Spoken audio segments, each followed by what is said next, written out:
जय श्री कृष्ण भक्तों, यह कथा है इक्ष्वाकु वंश के राजा की यौवनाश्रव, जिन्हें पुरुष होते हुए गर्भ धारण करने और पुत्र को जन्म देने के लिए जाना जाता है। यौवनाश्रव राजा कुलवाश्रव के पुत्र थे और उन्होंने राजा महापद्म की बेटी गौरी से विवाह किया था।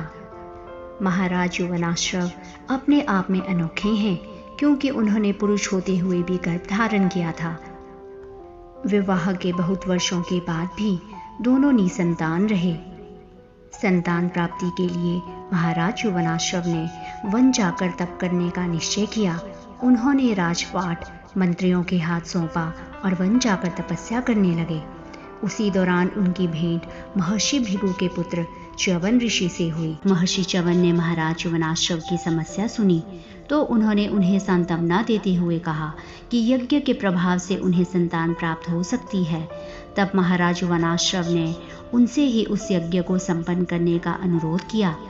महर्षि की स्वीकृति के बाद महाराज यौवनाश्रव ने अपने मंत्रियों और सेना को वहां बुलाया और च्यवन ऋषि के निर्देशानुसार एक महान इष्टि यज्ञ का आयोजन किया।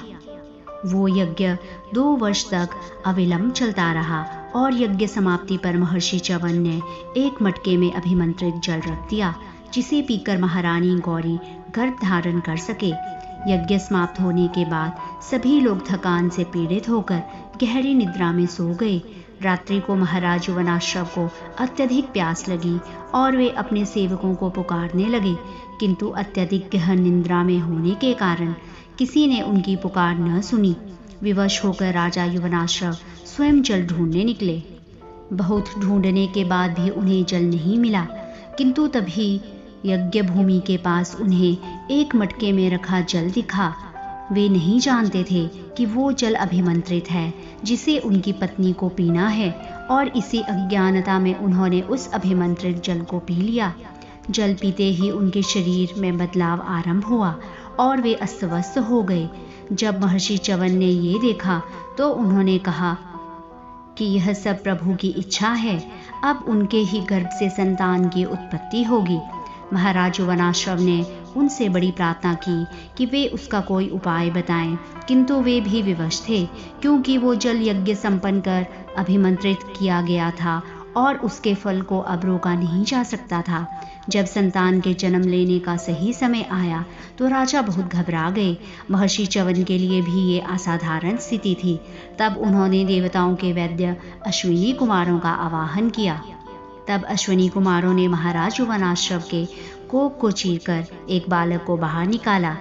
ऐसे पहले कभी नहीं हुआ था कि किसी पुरुष ने संतान उत्पन्न किया हो, और इसीलिए इस अद्भुत घटना के साक्षी बनने हेतु देवराज इंद्र सहित सभी देवता वहां उपस्थित हुए। उस बालक के जन्म के साथ एक समस्या ये उत्पन्न हुई कि अब उसे दुग्धपान कौन करवाएगा। तब देवराज इंद्र स्वयं वहां आए और उन्होंने उस बालक के मुंह में अपनी तर्जनी उंगली डाली, जिससे दिव्य दूध निकल रहा था।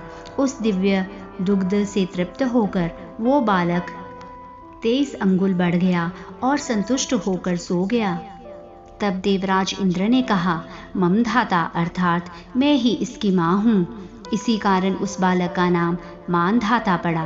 देवराज इंद्र ने उसे ये वरदान दिया कि वो चक्रवर्ती राजा बनेगा, जिसका यश दिगंतर तक फैलेगा। देवराज इंद्र का वरदान फलीभूत हुआ और मानधाता संसार के सबसे महान सम्राटों में एक बने। कहते हैं कि उन्होंने अपने जीवन काल में प्रत्येक दिन सूर्योदय से सूर्यास्त तक राज किया। उन्होंने 200 अश्वमेध एवं 200 राजसु यज्ञ किए और 20 योजन लंबे और 2 योजन ऊंचा स्वर्ण मत्स्य का ढेर बनाकर ब्राह्मणों को दान किया था। इन्हीं मानधाता ने 28वीं पीढ़ी के बाद इक्ष्वाकु कुल में श्री राम ने जन्म लिया। जय श्री कृष्ण भक्तों।